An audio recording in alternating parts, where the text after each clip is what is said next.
Hello there. Welcome to An Architect Goes to Law School. Continuing license maintenance, today we'll talk about continuing education requirements and options. From the viewpoint of the average licensed architect, a very important part of each state's architectural licensure maintenance framework is the annual or biannual continuing education requirement. When I read the disciplinary actions portion of the Texas Board of Architectural Examiners newsletter, there are more continuing education violators than there are other kinds of violations. In the context of architectural continuing education, the phrase health, safety, and welfare, HSW, is understood to mean the education topics must be for the benefit of the public, not the architects themselves. Not every state has a continuing education requirement. Currently, these states and territories are Arizona, Guam, Maine, North Dakota, the Northern Mariana Islands, Pennsylvania, and the U.S. Virgin Islands. All the other states and U.S. territories have various hours of continuing education requirements. On the low end of the range is California, which requires only 10 hours every 2 years. On the high end are Kansas and South Dakota, which both require 30 hours every 2 years. Aside from these outliers and the states' territories without a continuing education requirement, 42 of the remaining states require 12 hours per year or a multiple thereof, such as 24 hours every 2 years. There are various common methods of earning continuing education units. These methods include lunch and learn product presentations, local architect group sessions, paid sessions, and articles published or online. Building product manufacturers want architects to design projects with their products in mind.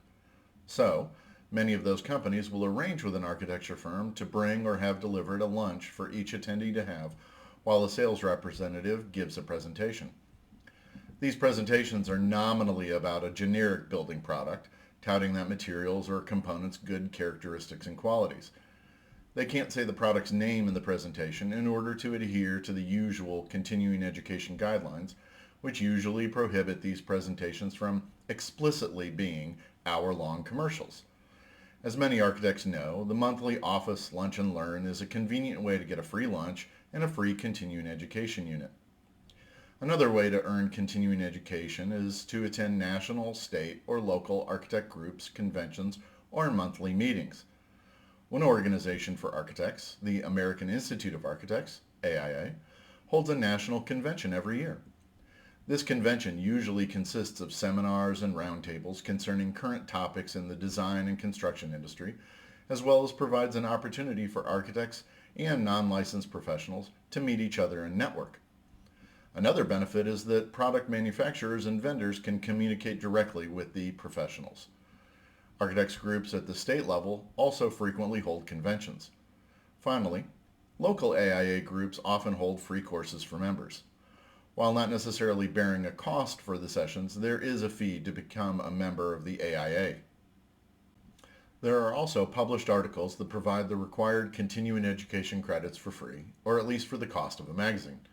One such provider is Architectural Record magazine.